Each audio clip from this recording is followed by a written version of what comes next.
based adaptation as a process rather than an outcome, where we need more sophisticated approaches for involving communities in devising the adaptation strategies. So now let us move to Mr. Jan Boyo of the World Bank. Jan, the floor is yours. Thank you, Nassim. You gave me a rather formidable title in the introduction. It's actually very simple. I'm Sector Leader, Environment, East Asia Region, World Bank. Thank you. No problem. I'm going to try to respond very specifically to the questions that we were given at the outset. So if those could be projected, that would be helpful. I think they're good questions. And I'd like to approach in answering them by way of an example, to be very concrete, very specific. And for those of you who want more detail on that answer, I will refer to a study that we did on climate change impact and adaptation in the Bangkok metropolitan area. And summaries of that study at least was available down there by the entrance. There may be still a few copies. So, first question is really about measuring vulnerability and what indicators are useful to use and are they objective. Well, I'll use this example as an illustration. What we did was to model the impacts of climate change on the Bangkok metropolitan region until 2050. Even looking at just the metropolitan region forced us to look at 1/3 of the country, because that's the extent of the watershed that drains through this city. And we looked in particular at changes in precipitation.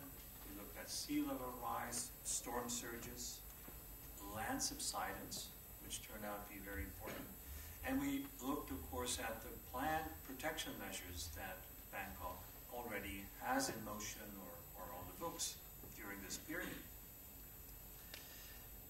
And the results that we were deriving could then be expressed in terms of dollars or bahts of damages to structures, to infrastructure, and to income losses for businesses and households.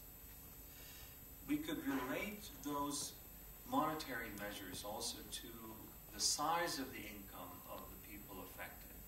And we could look at what specific areas of Bangkok were most vulnerable to flooding. So we have a whole series of indicators here, in monetary terms, in relative damages, in terms of number of people affected, in terms of the duration of impact of flooding, and so forth. So those, I would suggest, are all useful indicators when it comes to taking apart this concept of vulnerability and looking at the impacts. Now, again, are these objective measures? Well, they're quantitative, they're possible to verify, they're replicable. You could rerun the models and compare your own results with those of ours. But they're also obviously uncertain. They are conditional. We had to assume certain climate change scenarios, for example, at the bottom of our pyramid of assumptions. So that uncertainty is inescapable when we look for measures of vulnerability and climate change impact. And finally, these measures are not objective in the sense of being value-free. There's always some judgment exercised in the interpretation of data and in what to give weight in the presentation. So that would be my reflection on the first question. Moving on to the second.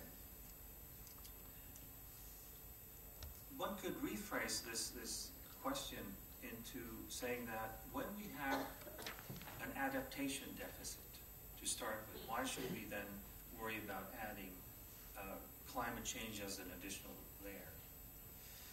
But of course, if we have an inability to deal with traditional development problems from the start, if we have this adaptation deficit, it adds even more significance to the urgency of addressing climate change. We need to do some catching up. And to be more specific on this, let me quote a study that the World Bank put out earlier this year on the more global picture of the cost of adaptation. The main result was this.